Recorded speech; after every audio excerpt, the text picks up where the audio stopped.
Ako ay pastilan, ay nagdawan ginsabutan.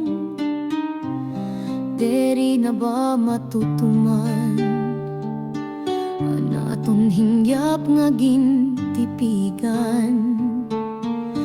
Bisan kunta kita ginuuranan, bisan mabalod an kadagatan, di kita magbubulag sa kahirayuan.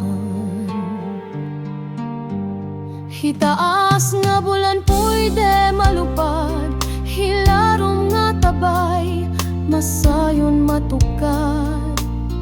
Sugad sandughan aton maalad, kay ine nga gugmad deri na edad.